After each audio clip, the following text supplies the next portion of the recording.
الرحمن الرحیم۔ نبی کریم صلی اللہ علیہ وسلم نے نماز پڑھائی۔ ابراہیم نے کہا مجھے نہیں معلوم کہ نماز میں زیادتی ہوئی یا کمی۔ پھر آپ صلی اللہ علیہ وسلم نے سلام پھیرا تو آپ صلی اللہ علیہ وسلم سے کہا گیا کہ یا رسول اللہ کیا نماز میں کوئی نیا حکم آیا ہے؟ آپ صلی اللہ علیہ وسلم نے فرمایا آخر بات کیا ہے؟ لوگوں نے کہا آپ نے اتنی رکعتیں پڑھی ہیں۔ یہ سن کر آپ صلی اللہ علیہ وسلم نے اپنے دونوں پاؤں پھیرے اور قبلے کی طرف منہ کر لیا اور غلطی کے 2 سجدے کیے اور سلام پھیر لیا۔ پھر ہماری طرف متوجہ ہوئے اور فرمایا کہ اگر نماز میں کوئی نیا حکم نازل ہوا ہوتا تو میں تمہیں پہلے ہی ضرور کہہ دیتا، لیکن میں تو تمہارے ہی جیسا آدمی ہوں، جس طرح تم بھول جاتے ہو میں بھی بھول جاتا ہوں، اس لیے جب میں بھول جایا کروں تو مجھے یاد دلا دیا کرو، اور اگر کسی کو نماز میں شک ہو جائے تو اس وقت ٹھیک بات سوچ لے اور اسی کے مطابق نماز پوری کرے، پھر سلام پھیر کر 2 سجدے غلطی کے کر لے۔ صحیح بخاری حدیث نمبر 401۔ میری 3 باتوں میں جو میرے منہ سے نکلی میرے رب نے ویسا ہی حکم فرمایا۔ میں نے کہا تھا کہ یا رسول اللہ اگر ہم مقام ابراہیم کو نماز پڑھنے کی جگہ بنا سکے تو اچھا ہوتا۔ اس پر یہ آیت نازل ہوئی اور تم مقام ابراہیم کو نماز پڑھنے کی جگہ بنا لو۔ دوسری آیت پردے کے بارے میں ہے۔ میں نے کہا تھا کہ یا رسول اللہ کاش آپ اپنی عورتوں کو پردے کا حکم دیتے، کیونکہ ان سے اچھے اور برے ہر طرح کے لوگ بات کرتے ہیں۔ اس پر پردے کی آیت نازل ہوئی اور ایک مرتبہ نبی کریم صلی اللہ علیہ وسلم کی بیویاں جوش اور خروش میں اپنی خدمت میں اتفاق کر کے کچھ مانگ لے کر حاضر ہوئی۔ میں نے ان سے کہا کہ ہو سکتا ہے کہ اللہ پاک تمہیں طلاق دلا دے اور تمہارے بدلے تم سے بہتر مسلمہ بیویاں اپنے رسول صلی اللہ علیہ وسلم کو عنایت کرے تو یہ آیت نازل ہوئی۔ صحیح بخاری حدیث نمبر 2۔ لوگ قباء میں فجر کی نماز پڑھ رہے تھے کہ اتنے میں ایک آنے والا آیا۔ اس نے بتایا کہ رسول اللہ صلی اللہ علیہ وسلم پر کل وحی نازل ہوئی ہے اور انہیں کعبہ کی طرف نماز میں منہ کرنے کا حکم ہو گیا ہے۔ چنانچہ ان لوگوں نے بھی کعبہ کی طرف منہ کر لیا، جبکہ اس وقت وہ شام کی طرف منہ کیے ہوئے تھے، اس لیے وہ سب کعبہ کی طرف گھوم گئے۔ صحیح بخاری حدیث نمبر 403۔ نبی کریم صلی اللہ علیہ وسلم نے بھولے سے ظہر کی نماز میں ایک مرتبہ 5 رکعت پڑھائی۔ عبداللہ ابن مسعود رضی اللہ تعالیٰ عنہ نے فرمایا کہ پھر آپ نے اپنے پاؤں موڑ لیے اور غلطی کے 2 سجدے کیے۔ صحیح بخاری حدیث نمبر 404۔ نبی کریم صلی اللہ علیہ وسلم نے قبلے کی طرف دیوار پر بلغم دیکھا تو آپ صلی اللہ علیہ وسلم کو ناگوار گزرا اور یہ ناگواری آپ صلی اللہ علیہ وسلم کے چہرے مبارک پر دکھائی دینے لگی۔ پھر آپ صلی اللہ علیہ وسلم اٹھے اور خود اپنے ہاتھ سے اسے کھرچ ڈالا اور فرمایا کہ جب کوئی شخص نماز کے لیے کھڑا ہوتا ہے تو مانو وہ اپنے رب کے ساتھ سرگوشی کرتا ہے، یا اس طرح فرمایا کہ اس کا رب اس کے اور قبلے کے بیچ ہوتا ہے، اس لیے کوئی شخص نماز میں اپنے قبلے کی طرف نہ تھوکے، البتہ بائیں طرف یا اپنے قدموں کے نیچے تھوک سکتا ہے۔ پھر آپ نے اپنی چادر کا کنارہ لیا، اس پر تھوکا، پھر اس کو الٹ پلٹ کیا اور فرمایا یا اس طرح کر لیا کرو۔ صحیح بخاری حدیث نمبر 405۔ رسول اللہ صلی اللہ علیہ وسلم نے فرمایا کیا تمہارا یہ خیال ہے کہ میرا منہ نماز میں قبلے کی طرف ہے؟ اللہ کی قسم مجھ سے نہ تمہارا ڈر چھپتا ہے، نہ رکوع میں اپنی پیٹھ کے پیچھے سے تم کو دیکھتا رہتا ہوں۔ صحیح بخاری حدیث نمبر 418۔ نبی کریم صلی اللہ علیہ وسلم نے ہمیں ایک مرتبہ نماز پڑھائی، پھر آپ صلی اللہ علیہ وسلم ممبر پر چڑھے، پھر نماز کے سلسلے میں اور رکوع کے سلسلے میں فرمایا میں تمہیں پیچھے سے بھی اسی طرح دیکھتا رہتا ہوں جیسے اب سامنے سے دیکھ رہا ہوں۔ صحیح بخاری حدیث نمبر 419۔ رسول اللہ صلی اللہ علیہ وسلم نے ان گھوڑوں کی جنہیں جہاد کے لیے تیار کیا گیا تھا مقام حافیہ سے دوڑ کرائی۔ اس دوڑ کی حد ثنیۃ الوداع تھی اور جو گھوڑے ابھی تیار نہیں ہوئے تھے ان کی دوڑ ثنیۃ الوداع سے مسجد بنی زکیر تک کرائی۔ عبداللہ ابن عمر رضی اللہ تعالیٰ عنہ نے بھی اس گھوڑے دوڑ میں شرکت کی تھی۔ صحیح بخاری حدیث نمبر 420۔ نبی کریم صلی اللہ علیہ وسلم کے پاس بحرین سے رقم آئی۔ آپ صلی اللہ علیہ وسلم نے فرمایا کہ اسے مسجد میں ڈال دو، اور یہ رقم اس تمام رقم سے بھی زیادہ تھی جو اب تک آپ صلی اللہ علیہ وسلم کی خدمت میں آ چکی تھی۔ پھر آپ صلی اللہ علیہ وسلم نماز کے لیے تشریف لے گئے اور اس کی طرف کوئی توجہ نہیں فرمائی۔ جب آپ صلی اللہ علیہ وسلم نماز پوری کر چکے تو آ کر مال کے پاس بیٹھ گئے اور اسے تقسیم کرنا شروع فرما دیا۔ اس وقت جسے بھی آپ صلی اللہ علیہ وسلم دیکھتے اسے عطا فرما دیتے۔ اتنے میں عباس رضی اللہ تعالیٰ عنہ حاضر ہوئے اور بولے کہ یا رسول اللہ، مجھے بھی عطا کیجیے، کیونکہ میں نے غزوہ بدر میں اپنا بھی فدیہ دیا تھا اور عقیل کا بھی، اس لیے میں بوجھ تلے ہوں۔ رسول اللہ صلی اللہ علیہ وسلم نے فرمایا کہ لے لیجیے۔ انہوں نے اپنے کپڑے میں روپیہ بھر لیا اور اسے اٹھانے کی کوشش کی، لیکن وزن کی زیادتی کی وجہ سے وہ نہ اٹھا سکے اور کہنے لگے یا رسول اللہ، کسی کو میری مدد کے لیے کہہ دیجیے۔ آپ صلی اللہ علیہ وسلم نے فرمایا نہیں، یہ نہیں ہو سکتا۔ انہوں نے کہا کہ پھر آپ ہی اٹھوا دیجیے۔ آپ صلی اللہ علیہ وسلم اس پر بھی انکار کیا۔ تب عباس رضی اللہ تعالیٰ عنہ نے اس میں سے تھوڑا سا گرا دیا اور باقی کو اٹھانے کی کوشش کی، لیکن اب بھی نہ اٹھا سکے۔ پھر فرمایا کہ یا رسول اللہ، کسی کو میری مدد کرنے کا حکم دیجیے۔ آپ صلی اللہ علیہ وسلم نے انکار فرما دیا تو انہوں نے کہا کہ پھر آپ ہی اٹھوا دیجیے، لیکن آپ صلی اللہ علیہ وسلم نے اس سے بھی انکار کیا۔ تب انہوں نے اس میں سے تھوڑا سا روپیہ گرا دیا اور اسے اٹھا کر اپنے کندھے پر رکھ لیا اور چلنے لگے۔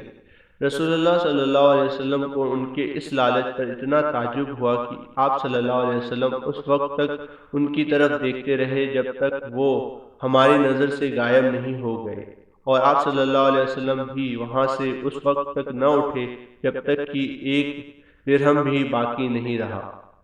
صحیح بخاری حدیث نمبر 421۔ میں نے رسول اللہ صلی اللہ علیہ وسلم کو مسجد میں پایا۔ آپ صلی اللہ علیہ وسلم کے پاس اور بھی کئی لوگ تھے۔ میں کھڑا ہو گیا تو نبی کریم صلی اللہ علیہ وسلم نے مجھ سے پوچھا کہ کیا تجھ کو ابو طلحہ نے بھیجا ہے؟ میں نے کہا جی ہاں۔ آپ صلی اللہ علیہ وسلم نے پوچھا کہ کھانے کے لیے بلایا ہے؟ میں نے کہا جی ہاں۔ تب آپ صلی اللہ علیہ وسلم نے اپنے قریب موجود لوگوں سے فرمایا کہ چلو۔ سب حضرات چلنے لگے اور میں ان کے آگے آگے چل رہا تھا۔ صحیح بخاری حدیث نمبر 422۔ ایک شخص نے کہا یا رسول اللہ، اس شخص کے بارے میں فرمائیے جو اپنی بیوی کے ساتھ کسی غیر مرد کو برا کام کرتے ہوئے دیکھتا ہے، کیا اسے مار ڈالنا چاہیے؟ آخر اس مرد نے اپنی بیوی کے ساتھ مسجد میں لیان کیا اور اس وقت میں موجود تھا۔ صحیح بخاری حدیث نمبر 423۔ نبی کریم صلی اللہ علیہ وسلم ان کے گھر تشریف لائے۔ آپ صلی اللہ علیہ وسلم نے پوچھا کہ تم اپنے گھر میں کہاں پسند کرتے ہو کہ تمہارے لیے نماز پڑھوں؟ اتبان نے بیان کیا کہ میں نے ایک جگہ کی طرف اشارہ کیا۔ پھر نبی کریم صلی اللہ علیہ وسلم نے تکبیر کہی اور ہم نے آپ صلی اللہ علیہ وسلم کے پیچھے صف باندھی۔ پھر آپ صلی اللہ علیہ وسلم نے 2 رکعت نماز نفل پڑھائی۔ صحیح بخاری حدیث نمبر 424۔ اتبان بن مالک انصاری رضی اللہ تعالیٰ عنہ رسول اللہ صلی اللہ علیہ وسلم کے صحابی اور غزوہ بدر کے حاضر ہونے والوں میں سے تھے۔ وہ نبی کریم صلی اللہ علیہ وسلم کی خدمات میں حاضر ہوئے اور کہا یا رسول اللہ، میری آنکھوں کی روشنی میں کچھ فرق آ گیا ہے اور میں اپنی قوم کے لوگوں کو نماز پڑھایا کرتا ہوں، لیکن جب برسات کا موسم آتا ہے تو میری قوم کے بیچ جو وادی ہے وہ بھر جاتی ہے اور بہنے لگ جاتی ہے، اور میں انہیں نماز پڑھانے کے لیے مسجد تک نہیں جا سکتا۔ یا رسول اللہ، میری خواہش ہے کہ آپ میرے گھر تشریف لائیں اور کسی جگہ نماز پڑھا دیں تاکہ میں اسے نماز پڑھنے کی جگہ بنا لوں۔ راوی نے کہا کہ رسول اللہ صلی اللہ علیہ وسلم نے اتبان سے فرمایا انشاءاللہ میں تمہاری اس خواہش کو پورا کروں گا۔ اتبان نے کہا کہ دوسرے دن رسول اللہ صلی اللہ علیہ وسلم اور ابو بکر صدیق رضی اللہ تعالی عنہ جب دن چڑھا تو دونوں تشریف لے آئے اور رسول اللہ صلی اللہ علیہ وسلم نے اندر آنے کی اجازت چاہی۔ میں نے اجازت دے دی۔ جب آپ صلی اللہ علیہ وسلم گھر میں تشریف لائے تو بیٹھے بھی نہیں اور پوچھا کہ تم اپنے گھر کے کس حصے میں مجھ سے نماز پڑھنے کی خواہش کرتے ہو؟ اتبان نے کہا کہ میں نے گھر میں ایک کونے کی طرف اشارہ کیا تو رسول اللہ صلی اللہ علیہ وسلم اس جگہ کھڑے ہوئے اور تکبیر کہی۔ ہم بھی آپ کے پیچھے کھڑے ہو گئے اور صف باندھی۔ اس لیے آپ صلی اللہ علیہ وسلم نے 2 رکعت نفل نماز پڑھائی، پھر سلام پھیرا۔ اتبان نے کہا کہ ہم نے آپ کو تھوڑی دیر کے لیے روکا اور آپ کی خدمت میں حلیم پیش کیا جو آپ ہی کے لیے تیار کیا گیا تھا۔ اتبان نے کہا کہ محلے والوں کا ایک مجمع گھر میں لگ گیا۔ مجمع میں سے ایک شخص بولا کہ مالک بن خدسن یا یہ کہا کہ ابن خدسن دکھائی نہیں دیتا۔ اس پر کسی دوسرے نے کہا کہ وہ تو منافق ہے جسے اللہ اور رسول سے کوئی محبت نہیں۔ رسول اللہ صلی اللہ علیہ وسلم نے یہ سن کر فرمایا ایسا مت کہو، کیا تم دیکھتے نہیں کہ اس نے لا الہ الا اللہ کہا ہے اور اس سے مقصد خالص اللہ کی رضا مندی حاصل کرنا ہے؟ تب منافق کا الزام لگانے والا بولا کہ اللہ اور اس کے رسول کو زیادہ علم ہے، ہم تو باہر اس کی توجہات اور دوستی منافقوں ہی کے ساتھ دیکھتے ہیں۔ رسول اللہ صلی اللہ علیہ وسلم نے فرمایا کہ اللہ تعالیٰ نے لا الہ کہنے والے پر ہر اس کا مقصد خالص اللہ کی رضا حاصل کرنا ہو دوزخ کی آگ حرام کر دی ہے۔ ابن صاحب نے کہا کہ پھر میں نے محبوب سے سن کر حسنین بن محمد انصاری سے جو بنو سالم کے شریف لوگوں میں سے ہے اس حدیث کے متعلق پوچھا تو انہوں نے اس کی تصدیق کی اور کہا کہ محمود سچا ہے۔ صحیح بخاری حدیث نمبر 425۔ رسول اللہ صلی اللہ علیہ وسلم اپنے تمام کاموں میں جہاں تک ممکن ہوتا دائیں طرف سے شروع کرنے کو پسند فرماتے، پاکیزگی کے وقت بھی، کنگھا کرنے اور جوتا پہننے میں بھی۔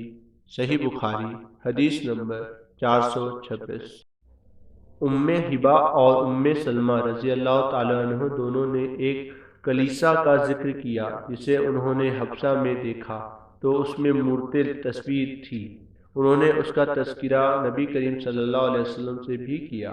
آپ صلی اللہ علیہ وسلم نے فرمایا کہ ان کا یہ قاعدہ تھا کہ اگر ان میں سے کوئی نیکوکار نیک شخص مر جاتا تو وہ لوگ اس کی قبر پر مسجد بناتے اور اس میں یہی مورتی بنا لیتے، اس لیے یہ لوگ اللہ کی نگاہ میں قیامت کے دن تمام مخلوق میں برے ہوں گے۔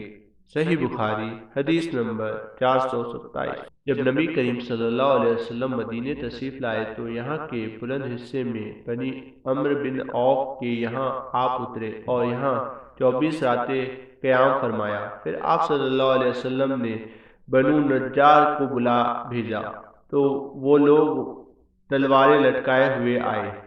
انس نے کہا مانو میری نظروں کے سامنے نبی کریم صلی اللہ علیہ وسلم اپنی سواری پر تشریف فرما ہے، جبکہ ابو بکر صدیق رضی اللہ تعالیٰ عنہ آپ صلی اللہ علیہ وسلم کے پیچھے بیٹھے ہوئے ہیں اور بنو نجار کے لوگ آپ صلی اللہ علیہ وسلم کے چاروں طرف ہیں، یہاں تک کہ آپ صلی اللہ علیہ وسلم ابو ایوب کے گھر کے سامنے اترے اور آپ صلی اللہ علیہ وسلم نے پسند کرتے تھے کہ جہاں بھی نماز کا وقت آ جائے فوراً نماز ادا کر لے۔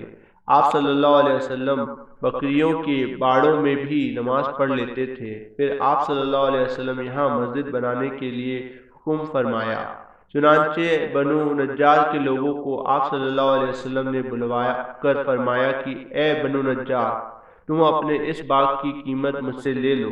انہوں نے جواب دیا نہیں یا رسول اللہ، اس کی قیمت ہم صرف اللہ سے مانگتے ہیں۔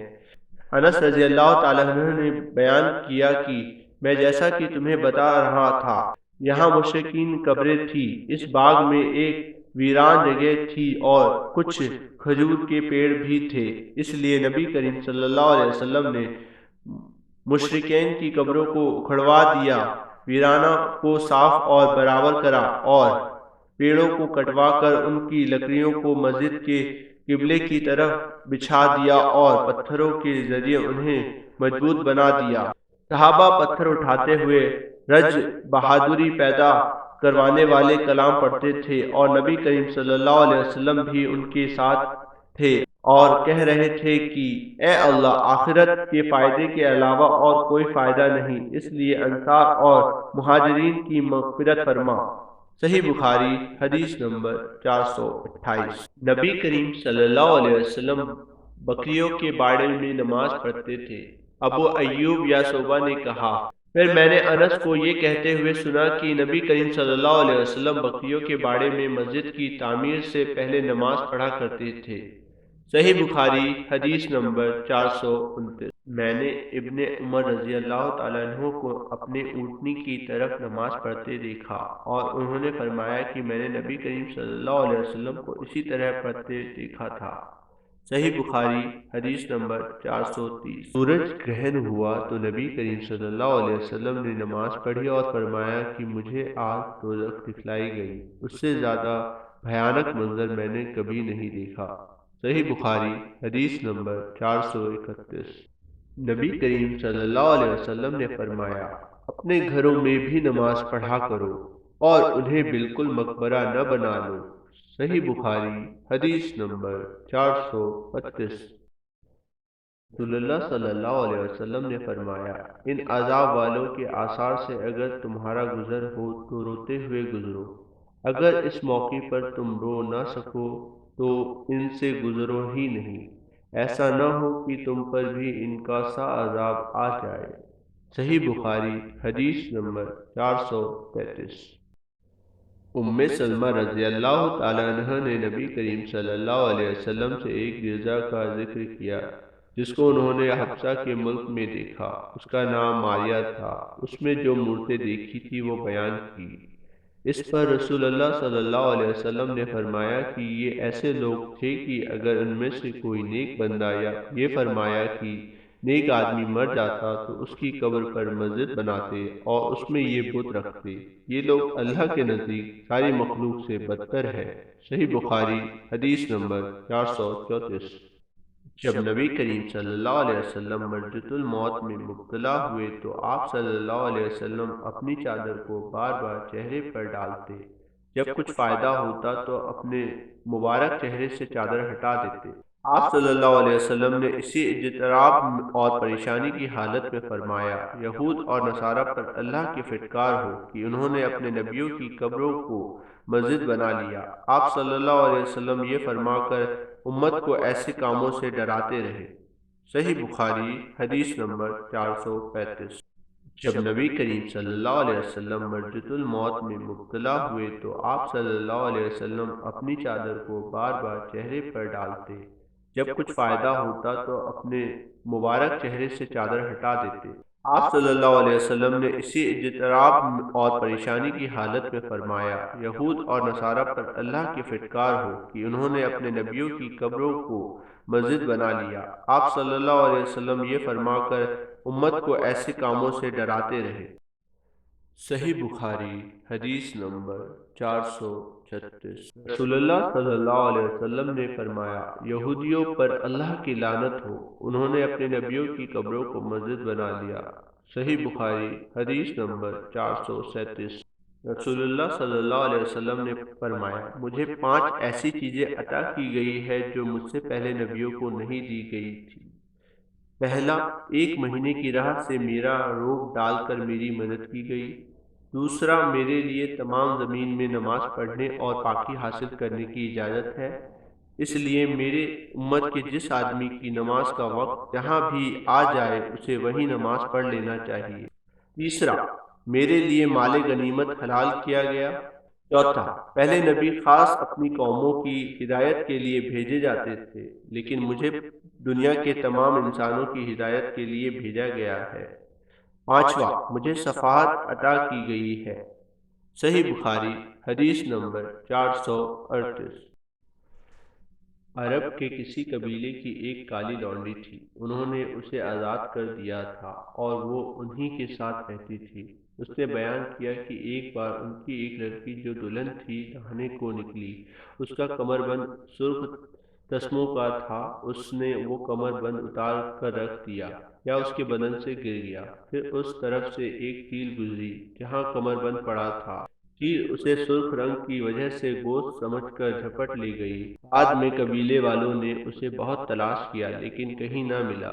ان لوگوں نے اس کی تہمت مجھ پر لگا دی اور میری تلاشی لینی شروع کر دی، یہاں تک کہ انہوں نے اس کی شرمگاہ تک کی تلاشی لی۔ اس نے بیان کیا کہ اللہ کی قسم میں ان کے ساتھ اسی حالت میں کھڑی تھی کہ وہی چیل آئی اور اس نے ان کا وہ کمر بند گرا دیا۔ وہ ان کے سامنے ہی گرا۔ میں نے اسے دیکھ کر کہا، یہی تو تھا جس کی تم مجھ پر تہمت لگاتے تھے۔ تم لوگوں نے مجھ پر اس کا الزام لگایا تھا، حالانکہ میں اس سے پاک تھی۔ یہی تو ہے وہ کمر بند۔ اس لونڈی نے کہا کہ اس کے بعد میں رسول اللہ صلی اللہ علیہ وسلم کی خدمت میں حاضر ہوئی اور اسلام لائی۔ عائشہ رضی اللہ تعالی عنہا نے بیان کیا کہ اس کے لیے مسجد نبوی میں ایک بڑا خیمہ لگا دیا گیا، یا یہ کہا کہ چھوٹا سا خیمہ لگا دیا گیا۔ عائشہ رضی اللہ تعالی عنہا نے بیان کیا کہ وہ لونڈی میرے پاس آتی اور مجھ سے باتیں کیا کرتی تھی۔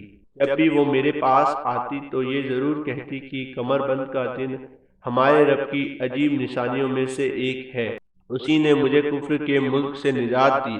عائشہ رضی اللہ تعالی عنہ فرماتی ہیں کہ میں نے اس سے کہا، آخر بات کیا ہے؟ جب بھی تم میرے پاس بیٹھتی ہو تو یہ بات ضرور کہتی ہو۔ آپ نے بیان کیا کہ پھر اس نے مجھے یہ قصہ سنایا۔ صحیح بخاری حدیث نمبر 439۔ وہ اپنی نوجوانی میں جبکہ ان کے بیوی بچے نہیں تھے، نبی کریم صلی اللہ علیہ وسلم کی مسجد میں سویا کرتے تھے۔ صحیح بخاری حدیث نمبر 440۔ رسول اللہ صلی اللہ علیہ وسلم فاطمہ رضی اللہ تعالیٰ عنہ کے گھر تشریف لائے، دیکھا کہ علی رضی اللہ تعالیٰ عنہ گھر میں موجود نہیں ہیں۔ آپ صلی اللہ علیہ وسلم نے پوچھا کہ تمہارے چچا کے بیٹے کہاں ہیں؟ انہوں نے بتایا کہ میرے اور ان کے بیچ کچھ ناگواری پیش آ گئی اور وہ مجھ پر خفا ہو کر کہیں باہر چلے گئے ہیں، اور میرے یہاں کیلولا بھی نہیں ہے۔ اس کے بعد رسول اللہ صلی اللہ علیہ وسلم نے ایک شخص سے کہا کہ علی رضی اللہ تعالیٰ عنہ کو تلاش کرو کہ کہاں ہے۔ وہ آئے اور بتایا کہ مسجد میں سوئے ہوئے ہیں۔ پھر نبی کریم صلی اللہ علیہ وسلم تشریف لائے، رضی اللہ تعالیٰ عنہ لیٹے ہوئے تھے، چادر آپ کے پہلو سے گر گئی تھی اور جسم پر مٹی لگ گئی تھی۔ رسول اللہ صلی اللہ علیہ وسلم جسم سے دھول جھاڑ رہے تھے اور فرما رہے تھے، اٹھو ابو تراب اٹھو۔ صحیح بخاری حدیث نمبر 441۔ آپ نے فرمایا کہ میں نے 70 اصحاب مخفا کو دیکھا کہ ان میں کوئی ایسا نہ تھا جس کے پاس چادر ہو، صرف تہبند ہوتا یا رات کو اوڑھنے کا کپڑا جنہیں یہ لوگ اپنی گردن سے باندھ لیتے۔ یہ کپڑے کسی کی آدھی پنڈلی تک آتے اور کسی کے ٹخنوں تک۔ یہ حضرات ان کپڑوں کو اس خیال سے کہ کہیں شرمگاہ نہ کھل جائے اپنے ہاتھوں سے سمیٹے رہتے تھے۔ صحیح بخاری حدیث نمبر 442۔ میں نبی کریم صلی اللہ علیہ وسلم کی خدمت میں حاضر ہوا۔ آپ صلی اللہ علیہ وسلم اس وقت مسجد میں تشریف فرما تھے۔ نثار نے کہا، میرا خیال ہے کہ مغرب نے چاشت کا وقت بتایا تھا۔ نبی کریم صلی اللہ علیہ وسلم نے فرمایا کہ پہلے 2 رکعت نماز پڑھ، اور میرا نبی کریم صلی اللہ علیہ وسلم پر کچھ قرض تھا جسے آپ صلی اللہ علیہ وسلم نے ادا کیا اور زیادہ ہی دیا۔ صحیح بخاری حدیث نمبر 443۔ رسول اللہ صلی اللہ علیہ وسلم نے فرمایا، جب تم میں سے کوئی شخص مسجد میں داخل ہو تو بیٹھنے سے پہلے 2 رکعت نماز پڑھ لے۔ صحیح بخاری حدیث نمبر 444۔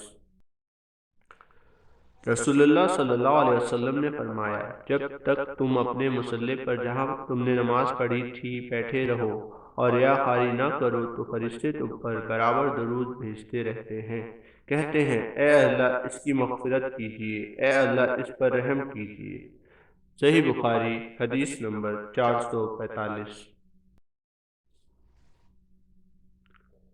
نبی کریم صلی اللہ علیہ وسلم کے زمانے میں مسجد نبوی کچے اینٹوں سے بنائی گئی تھی۔ اس کی چھت کھجور کی شاخوں کی تھی اور ستون اس کی کڑیوں کے ابو بکر رضی اللہ تعالیٰ عنہ نے اس میں کسی قسم کی زیادتی نہیں کی، البتہ عمر رضی اللہ تعالیٰ عنہ نے اسے بڑھایا اور اس کی تعمیر رسول اللہ صلی اللہ علیہ وسلم کی بنائی ہوئی بنیادوں کے مطابق کچی اینٹوں اور کھجوروں کی شاخوں سے کی اور اس کے ستون بھی کڑیوں ہی کے رکھے۔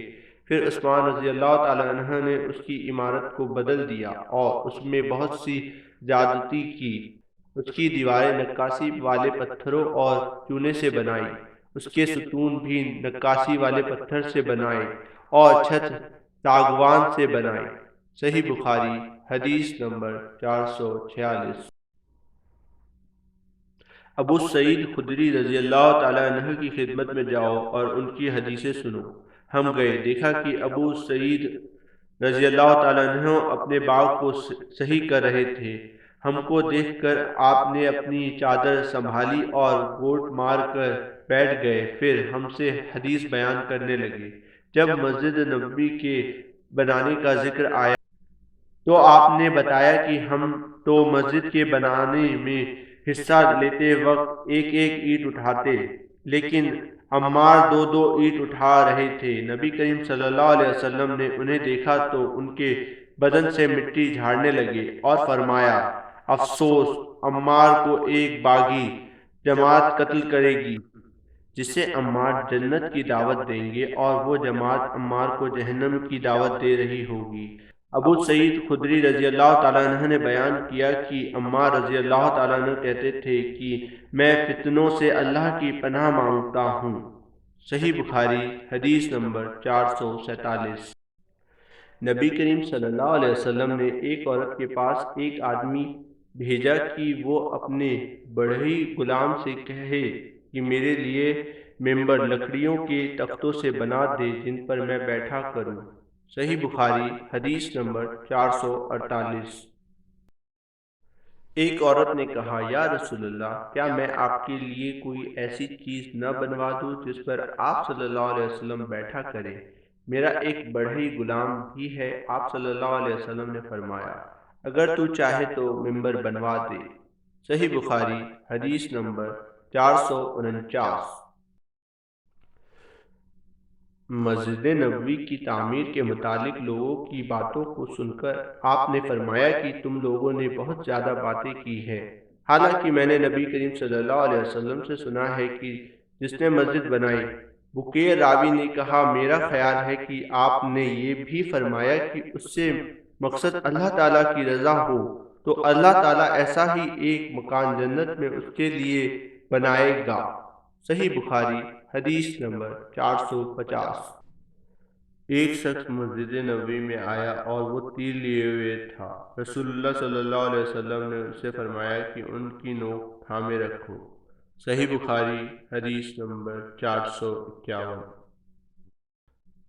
آپ صلی اللہ علیہ وسلم نے فرمایا، اگر کوئی شخص ہماری مسجد یا ہمارے بازار میں تیر لیے ہوئے چلے تو ان کے پھل تھامے رہے، ایسا نہ ہو کہ اپنے ہاتھوں سے کسی مسلمان کو زخمی کر دے۔ صحیح بخاری حدیث نمبر 452۔ میں تجھے اللہ کا واسطہ دیتا ہوں کہ کیا تم نے رسول اللہ صلی اللہ علیہ وسلم کو یہ کہتے ہوئے نہیں سنا تھا کہ اے حسان، اللہ کے رسول صلی اللہ علیہ وسلم کی طرف سے مشرکوں کو اشعار میں جواب دو، اور اے اللہ، حسان کی روح القدس کے ذریعے مدد کر۔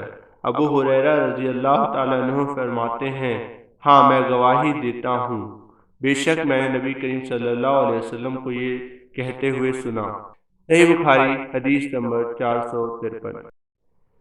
میں نے نبی کریم صلی اللہ علیہ وسلم کو ایک دن اپنے حجرے کے دروازے پر دیکھا۔ اس وقت حبشہ کے کچھ لوگ مسجد میں نیزوں سے کھیل رہے تھے، ہتھیار چلانے کی مشق کر رہے تھے۔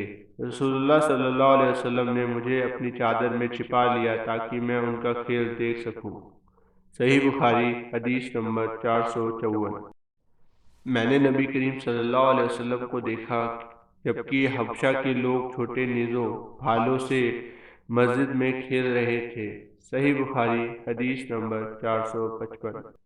بریرہ ان سے اپنی کتابت کے بارے میں مدد لینے آئے۔ عائشہ رضی اللہ تعالیٰ عنہ نے کہا، تم چاہو تو میں تمہارے مالکوں کو یہ رقم دے دوں اور تمہیں آزاد کرا دوں۔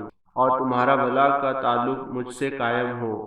اور بریرہ کے آقاؤں نے کہا عائشہ رضی اللہ تعالیٰ عنہ سے کہ اگر آپ چاہے تو جو قیمت باقی رہ گئی ہے وہ دے دے اور ولا کا تعلق ہم سے قائم رہے گا۔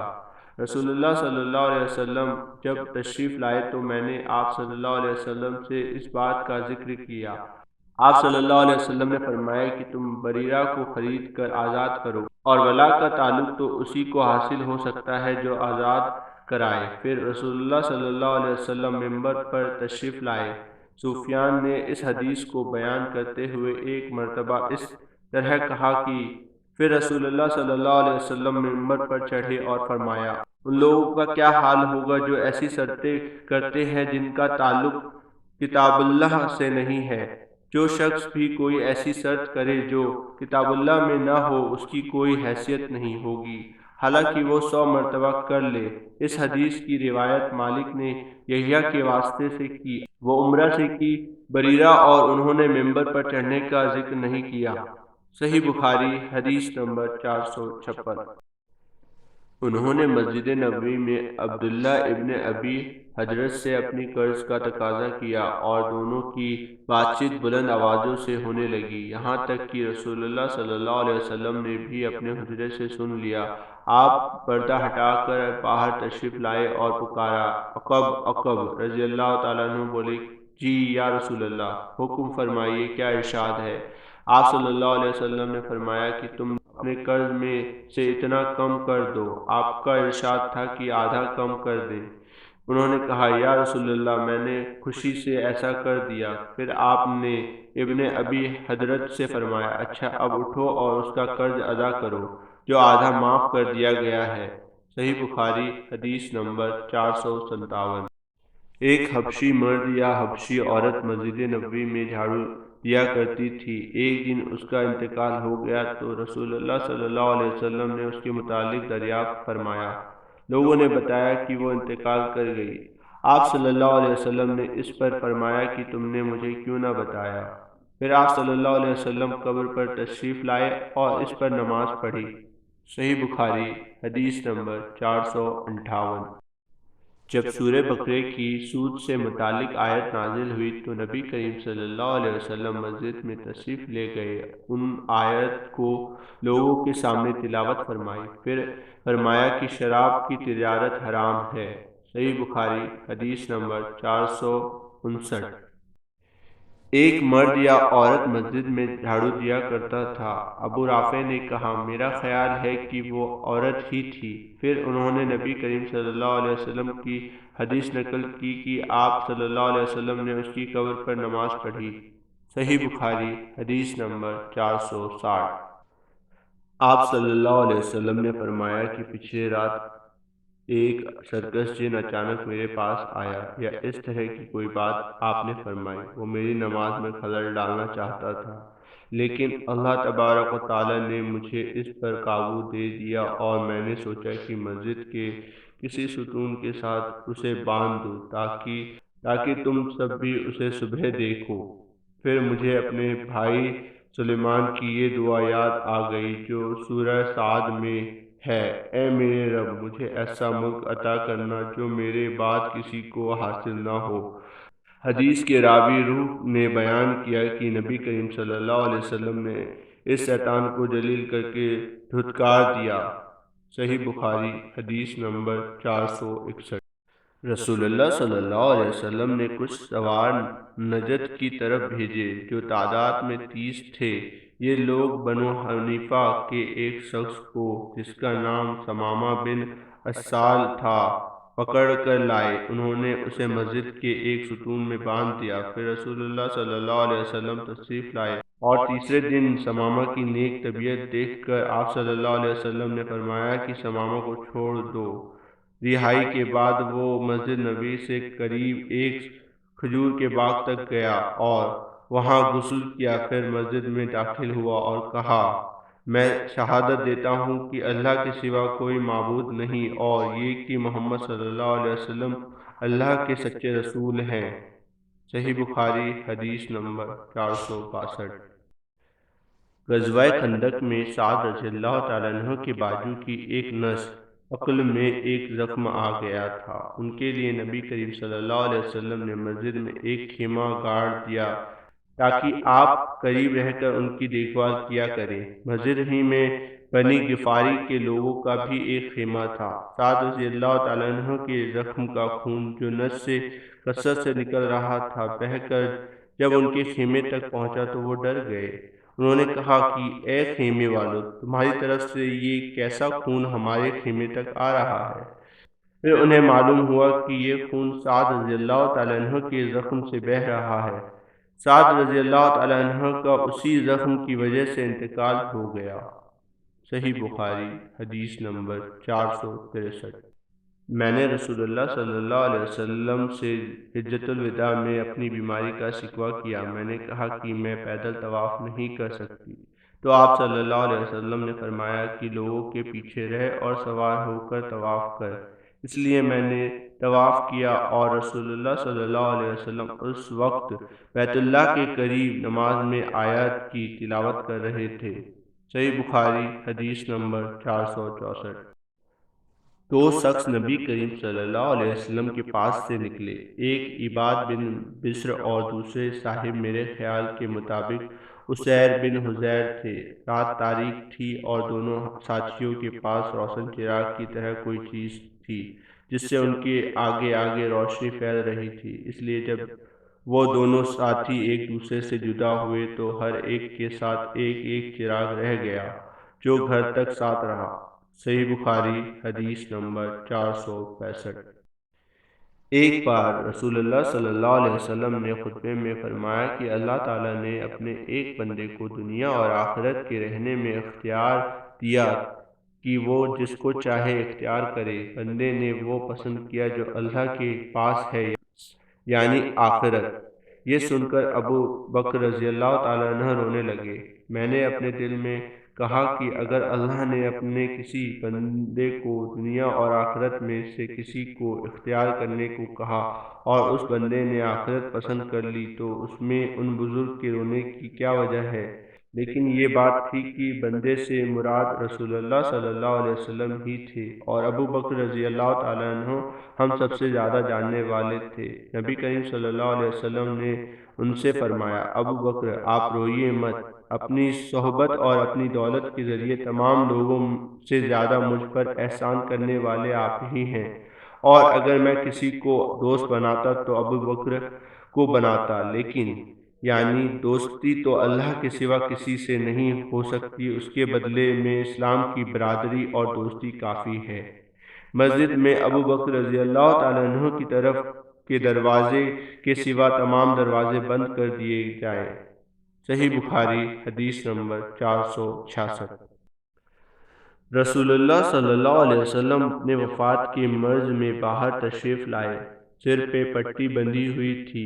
آپ صلی اللہ علیہ وسلم منبر پر بیٹھے، اللہ کی حمد اور تعریف کی اور فرمایا، کوئی شخص بھی ایسا نہیں جس نے ابو بکر بن ابو قحافہ سے زیادہ مجھ پر اپنی جان اور مال کے ذریعے احسان کیا ہو، اور اگر میں کسی کو انسان میں سے یعنی دوست بناتا تو ابو بکر رضی اللہ تعالیٰ عنہ کو بناتا، لیکن اسلام کا تعلق بہتر ہے۔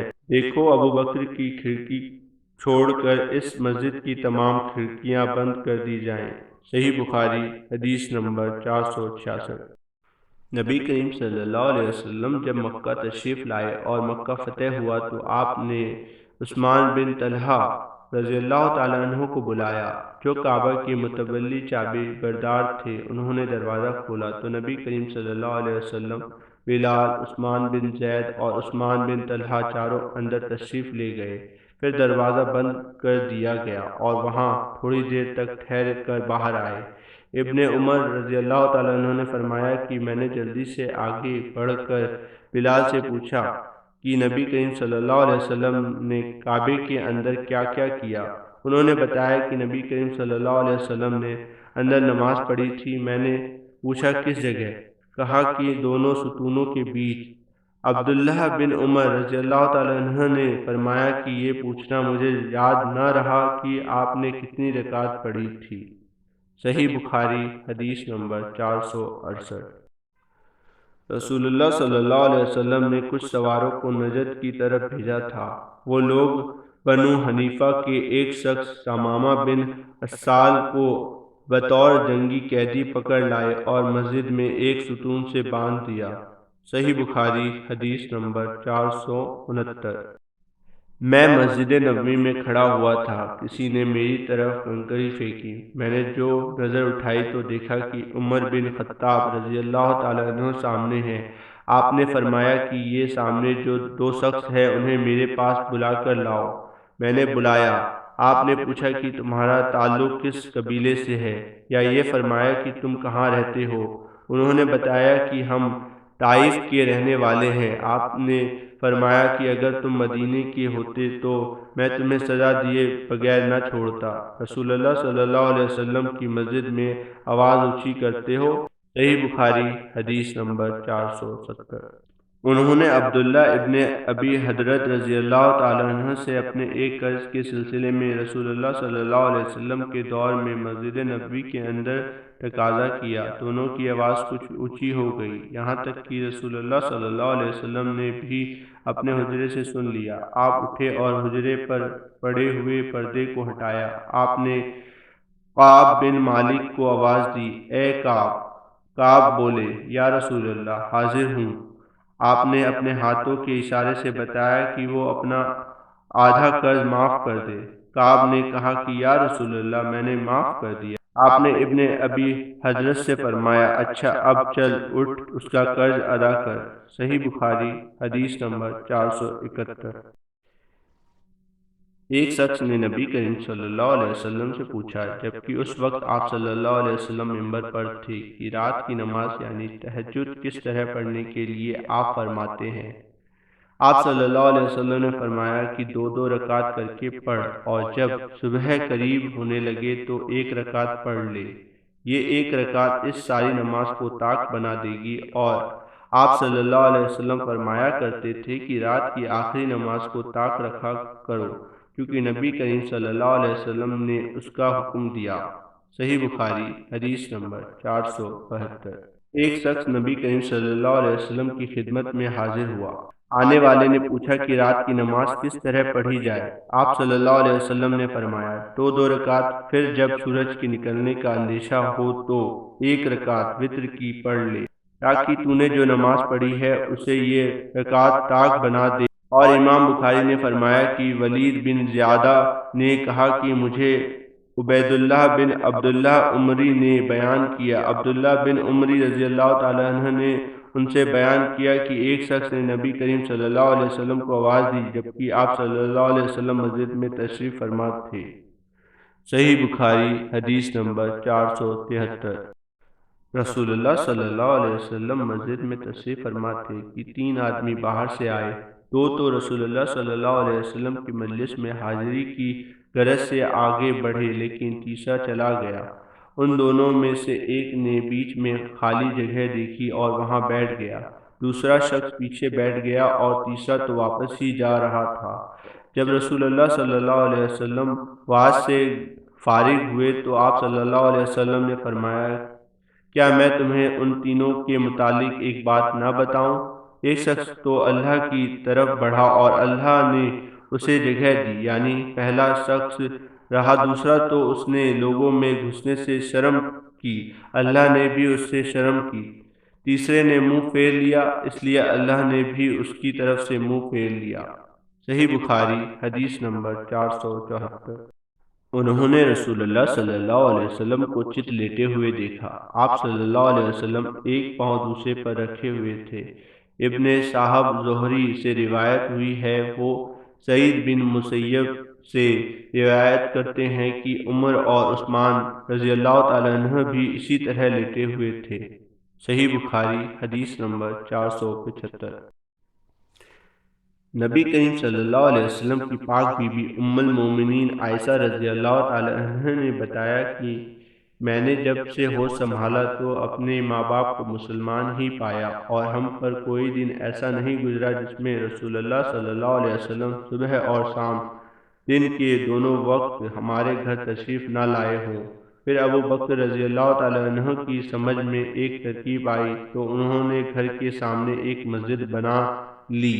وہ اس میں نماز پڑھتے، قرآن مجید کی تلاوت کرتے، مشرکین عورتیں اور ان کے بچے وہاں تعجب سے سنتے اور کھڑے ہو جاتے اور باقی طرف دیکھتے رہتے۔ ابو بکر رضی اللہ تعالیٰ عنہ بڑے رونے والے آدمی تھے۔ جب قرآن کریم پڑھتے تو آنسوؤں پر قابو نہ رہتا۔ قریش کے مشرکین سردار اس صورتحال سے گھبرا گئے۔ صحیح بخاری حدیث نمبر 476۔ آپ صلی اللہ علیہ وسلم نے فرمایا، جماعت کے ساتھ نماز پڑھنے میں گھر کے اندر یا بازار، دکان وغیرہ میں نماز پڑھنے سے 25 گنا زیادہ ثواب ملتا ہے، کیونکہ جب کوئی شخص تم میں سے وضو کرے اور اس کے آداب کا لحاظ رکھے، پھر مسجد میں صرف نماز کی غرض سے آئے تو اس کے ہر قدم پر اللہ تعالیٰ ایک درجہ اس کا بلند کرتا ہے اور ایک گناہ اس سے معاف کرتا ہے۔ اس طرح وہ مسجد کے اندر آئے گا، مسجد میں آنے کے بعد جب تک نماز کے انتظار میں رہے گا اس سے نماز کی ہی حالت میں گنتی کی جائے گی، اور جب تک اس جگہ پر بیٹھا رہے گا جہاں اس نے نماز پڑھی ہے تو فرشتے اس کے لیے رحمت خداوندی کی دعا کرتے رہیں گے، اے اللہ اس کو بخش دے، اے اللہ اس پر رحم کر، جب تک کہ ہوا خارج کر کے وہ فرشتوں کو تکلیف نہ دے۔ صحیح بخاری حدیث نمبر 477۔ نبی کریم صلی اللہ علیہ وسلم نے اپنی انگلیوں کو ایک دوسرے میں داخل کیا۔ صحیح بخاری حدیث نمبر 478۔ نبی کریم صلی اللہ علیہ وسلم نے اپنی انگلیوں کو ایک دوسرے میں داخل کیا۔ صحیح بخاری حدیث نمبر 479۔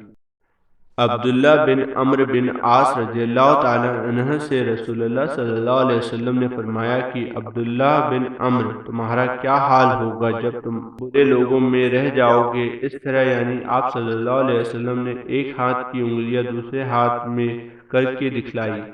صحیح بخاری حدیث نمبر 480۔ آپ صلی اللہ علیہ وسلم نے فرمایا، ایک مومن دوسرے مومن کے لیے عمارت کی طرح ہے کہ اس کا ایک حصہ دوسرے حصے کو قوت پہنچاتا ہے، اور آپ صلی اللہ علیہ وسلم نے ایک ہاتھ کی انگلیوں کو دوسرے ہاتھ کی انگلیوں میں داخل کیا۔ صحیح بخاری حدیث نمبر 481۔ رسول اللہ صلی اللہ علیہ وسلم نے ہمیں دوپہر کے بعد کی دو نمازوں میں سے کوئی نماز پڑھائی، ظہر یا عصر کی۔ ابن سیرین نے کہا کہ ابو ہریرہ رضی اللہ تعالیٰ عنہ نے اس کا نام تو لیا تھا لیکن میں بھول گیا۔ ابو ہریرہ رضی اللہ تعالیٰ عنہ نے بتلایا کہ آپ صلی اللہ علیہ وسلم نے ہمیں 2 رکعت نماز پڑھا کر سلام پھیر دیا، اس کے بعد ایک لکڑی کی لاٹھی سے جو مسجد میں رکھی ہوئی تھی آپ صلی اللہ علیہ وسلم ٹیک لگا کر کھڑے ہو گئے۔ ایسا معلوم ہوتا تھا کہ جیسے آپ بہت ہی خفا ہو، اور آپ صلی اللہ علیہ وسلم نے اپنے دائیں ہاتھ کو بائیں ہاتھ پر رکھا اور ان کی انگلیوں کو ایک دوسرے میں داخل کیا، اور آپ نے اپنے دائیں رخسار مبارک کو بائیں ہاتھ کی ہتھیلی سے سہارا دیا۔ جو لوگ نماز پڑھ کر جلدی نکل جایا کرتے تھے وہ مسجد کے دروازے سے پار ہو گئے۔ پھر لوگ کہنے لگے کہ کیا نماز کم کر دی گئی ہے؟ حاضرین میں ابو بکر اور عمر رضی اللہ تعالیٰ عنہ بھی موجود تھے، لیکن انہیں بھی آپ سے بولنے کی ہمت نہ ہوئی۔ انہی میں ایک شخص تھے جن کے ہاتھ لمبے تھے اور انہیں ذوالعیدین 2 ہاتھوں والا کہا جاتا تھا۔ انہوں نے پوچھا، یا رسول اللہ، کیا آپ صلی اللہ علیہ وسلم بھول گئے یا نماز کم کر دی گئی ہے؟ آپ صلی اللہ علیہ وسلم نے فرمایا کہ نہ میں بھولا ہوں اور نہ نماز میں کوئی کمی ہوئی ہے۔ پھر آپ صلی اللہ علیہ وسلم نے لوگوں سے پوچھا، کیا ذوالعیدین 2 ہاتھوں والا صحیح کہہ رہا ہے؟ حاضرین بولے کہ جی ہاں۔ یہ سن کر آپ صلی اللہ علیہ وسلم آگے بڑھے اور باقی رکعت پڑھی، پھر سلام پھیرا، پھر تکبیر کہی اور غلطی کا سجدہ کیا، معمول کے مطابق یا اس سے بھی لمبا سجدہ، پھر سر اٹھایا اور تکبیر کہی، پھر تکبیر کہی اور دوسرا سجدہ کیا، معمول کے مطابق یا اس سے بھی طویل، پھر سر اٹھایا اور تکبیر کہی۔ لوگوں نے بار بار ابن سیرین سے پوچھا کہ کیا پھر سلام پھیرا؟ تو وہ جواب دیتے کہ مجھے خبر دی گئی ہے کہ عمران بن حسین کہتے تھے کہ پھر سلام پھیرا۔ صحیح بخاری حدیث نمبر 482۔ وہ مدینے سے مکہ تک راستے میں کئی جگہوں کو ڈھونڈ کر وہاں نماز پڑھتے اور کہتے کہ ان کے باپ عبداللہ بن عمر رضی اللہ تعالیٰ عنہ بھی ان مقامات پر نماز پڑھا کرتے تھے، اور انہوں نے رسول اللہ صلی اللہ علیہ وسلم کو ان مقامات پر نماز پڑھتے ہوئے دیکھا ہے۔ اور موسیٰ بن عقبہ نے کہا کہ مجھے نافع نے ابن عمر رضی اللہ تعالیٰ عنہ کے متعلق بیان کیا کہ وہ ان مقامات پر نماز پڑھا کرتے تھے، اور میں نے سالم سے پوچھا تو مجھے خوب یاد ہے کہ انہوں نے بھی نافع کے بیان کے مطابق ہی تمام مقامات کا ذکر کیا، صرف مقام صرف اور راہ کی مسجد کے متعلق دونوں نے اختلاف کیا۔ صحیح بخاری حدیث نمبر 483۔ نبی کریم صلی اللہ علیہ وسلم جب عمرے کے ارادے سے تشریف لے گئے اور حجۃ الوداع کے موقع پر جب حج کے لیے نکلے تو آپ صلی اللہ علیہ وسلم ذوالحلیفہ میں قیام فرمایا۔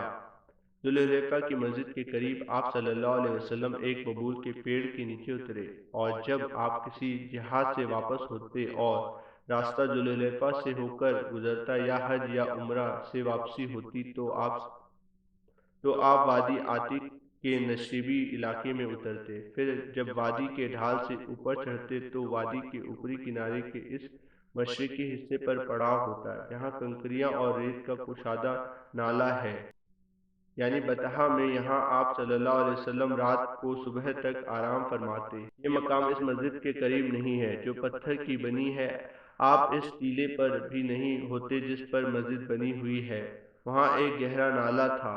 عبداللہ بن عمر رضی اللہ تعالیٰ عنہ وہی نماز پڑھتے، اس کی ڈھال میں ریت کے ٹیلے تھے، اور رسول اللہ صلی اللہ علیہ وسلم وہاں نماز پڑھا کرتے تھے۔ کنکریوں اور ریت کی کشادہ نالہ کی طرف سے سیلاب نے آ کر اس جگہ کے آثار اور نشانات کو پاٹ دیا ہے جہاں عبداللہ بن عمر رضی اللہ تعالیٰ عنہ نماز پڑھا کرتے تھے۔ صحیح بخاری حدیث نمبر 484۔ نبی کریم صلی اللہ علیہ وسلم نے اس جگہ نماز پڑھی جہاں اب صرف روحہ کی مسجد کے قریب ایک چھوٹی مسجد ہے۔ عبداللہ بن عمر رضی اللہ تعالیٰ عنہ اس جگہ کی نشاندہی کرتے تھے جہاں نبی کریم صلی اللہ علیہ وسلم نے نماز پڑھی تھی۔ کہتے تھے کہ یہاں تمہارے دائیں طرف جب تم مسجد میں قبلے کی طرف ہو کر نماز پڑھنے کے لیے کھڑے ہوتے ہو، جب تم مدینہ سے مکہ جاؤ تو یہ چھوٹی سی مسجد راستے کے دائیں طرف پڑتی ہے، اس کی اور بڑی مسجد کے بیچ ایک پتھر کی مار کا فاصلہ ہے یا اس سے کچھ کم زیادہ۔ صحیح بخاری حدیث نمبر 485۔ اس چھوٹی پہاڑی کی طرف نماز پڑھتے جو راہ کے آخر کنارے پر ہے، اور یہ پہاڑی وہاں ختم ہوتی ہے جہاں راستے کا کنارہ ہے، اس مسجد کے قریب جو اس کے اور راہ کے آخری حصے کے بیچ میں ہے مکہ کو جاتے ہوئے۔ اب وہاں ایک مسجد بن گئی ہے۔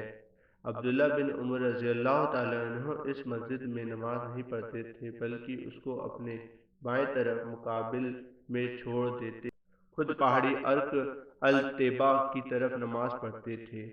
عبداللہ بن عمر رضی اللہ تعالیٰ عنہ جب روحہ سے چلتے تو ظہر اس وقت تک نہ پڑھتے جب تک اس مقام پر نہ پہنچ جاتے، جب یہاں آ جاتے تو ظہر پڑھتے، اور اگر مکہ سے آتے ہوئے صبح سے تھوڑی دیر پہلے یا سحر کے آخر میں وہاں سے گزرتے تو صبح کی نماز تک وہیں آرام کرتے اور فجر کی نماز پڑھتے۔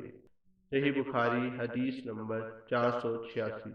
نبی کریم صلی اللہ علیہ وسلم راستے کے دائیں طرف مقابل میں ایک گھنے پیڑ کے نیچے لمبے چوڑے اور نرم علاقے میں قیام فرماتے جو رویسہ کے قریب ہے، پھر آپ اس ٹیلے سے جو رویسہ کے راستے سے لگ بھگ 2 میل کے فاصلے پر ہے چلتے تھے۔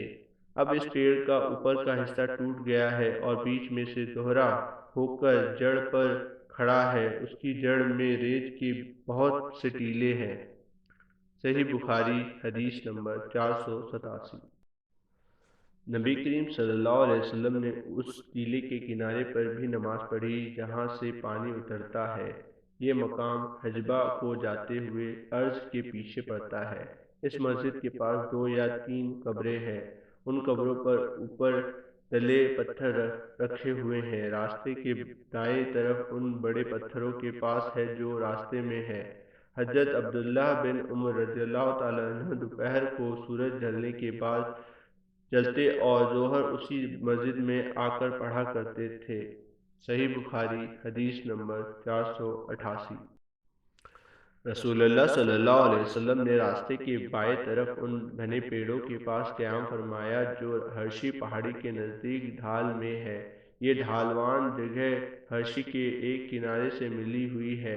یہاں سے عام راستے تک پہنچنے کے لیے تیر کی مار کا فاصلہ ہے۔ عبداللہ بن عمر رضی اللہ تعالیٰ عنہ اس بڑے پیڑ کی طرف نماز پڑھتے تھے جو ان تمام پیڑوں میں راستے سے سب سے زیادہ نزدیک ہے، اور سب سے لمبا پیڑ بھی یہی ہے۔ صحیح بخاری حدیث نمبر 489۔ نبی کریم صلی اللہ علیہ وسلم اس وادی میں پڑاؤ کرتے جو وادی مروز زہران کے ڈھال میں مقام صفاروات سے اترتے وقت مدینے کی طرف ہے۔ نبی کریم صلی اللہ علیہ وسلم اس وادی کی ڈھلان میں قیام کرتے جو مکہ جاتے ہوئے راستے کے بائیں طرف ہے۔ رسول اللہ صلی اللہ علیہ وسلم جہاں اترتے اس میں اور عام راستے کے بیچ میں ایک پتھر پھینکنے کا فاصلہ ہوتا۔ صحیح بخاری حدیث نمبر 490۔ نبی کریم صلی اللہ علیہ وسلم مقام جی طوا میں قیام فرماتے اور رات یہیں گزارتے تھے۔ صبح ہوتی تو نماز فجر یہیں پڑھ کر مکہ کے لیے چل پڑتے۔ یہاں نبی کریم صلی اللہ علیہ وسلم کی نماز پڑھنے کی جگہ ایک بڑے سے ٹیلے پر تھی۔ یہ وہ جگہ نہیں جہاں آج مسجد نبوی بنی ہوئی ہے، بلکہ اس سے نیچے ایک بڑا ٹیلہ تھا۔ صحیح بخاری حدیث نمبر 491۔ نبی کریم صلی اللہ علیہ وسلم نے اس پہاڑ کے دونوں کونوں کا رخ کیا جو اس کے اور جبل طویل کے بیچ کعبہ کی سمت میں ہے۔ آپ صلی اللہ علیہ وسلم اس مسجد کو جو ٹیلے کے کنارے پر اب وہاں بنائی گئی ہے اپنی بائیں طرف کر لیتے، اور نبی کریم صلی اللہ علیہ وسلم کی نماز پڑھنے کی جگہ اس سے نیچے سیاہ ٹیلے پر تھی۔ ٹیلے سے لگ بھگ 10 ہاتھ چھوڑ کر پہاڑ کی دونوں گھاٹیوں کی طرف رخ کر کے نماز پڑھتے جو تمہارے اور کعبہ کے بیچ ہے۔ صحیح بخاری حدیث نمبر 492۔ میں ایک گدھی پر سوار ہو کر آیا۔ اس زمانے میں بالغ ہونے والا تھا۔ رسول اللہ صلی اللہ علیہ وسلم مینا میں لوگوں کو نماز پڑھا رہے تھے، لیکن دیوار آپ صلی اللہ علیہ وسلم کے سامنے نہ تھی۔ میں سب کے کچھ حصے سے گزر کر سواری سے اترا اور میں نے گدھی کو چرنے کے لیے چھوڑ دیا اور صف میں داخل ہو گیا۔ اس کے لیے کسی نے مجھ پر اعتراض نہیں کیا۔ صحیح بخاری حدیث نمبر 493۔ رسول اللہ صلی اللہ علیہ وسلم جب عید کے دن مدینہ سے باہر تشریف لے جاتے تو چھوٹے بھالے برچھا کو گاڑنے کا حکم دیتے۔ وہ جب آپ صلی اللہ علیہ وسلم کے آگے گاڑ دیا جاتا تو آپ صلی اللہ علیہ وسلم اس کی طرف رخ کر کے نماز پڑھتے اور لوگ آپ صلی اللہ علیہ وسلم کے پیچھے کھڑے ہوتے۔ یہی آپ صلی اللہ علیہ وسلم سفر میں بھی کیا کرتے تھے۔ مسلمانوں کے خلیفاؤں نے اسی وجہ سے برچھا ساتھ رکھنے کی عادت بنا لی ہے۔ صحیح بخاری حدیث نمبر 494۔ نبی کریم صلی اللہ علیہ وسلم نے لوگوں کو بطحا میں نماز پڑھائی۔ آپ صلی اللہ علیہ وسلم کے سامنے نیزہ جس کے نیچے پھل لگا ہوا ہو گاڑ دیا گیا تھا۔ چونکہ آپ صلی اللہ علیہ وسلم مسافر تھے اس لیے ظہر کی 2 رکعت اور عصر کی 2 رکعت ادا کی۔ آپ صلی اللہ علیہ وسلم کے سامنے سے عورتیں اور گدھے گزر رہے تھے۔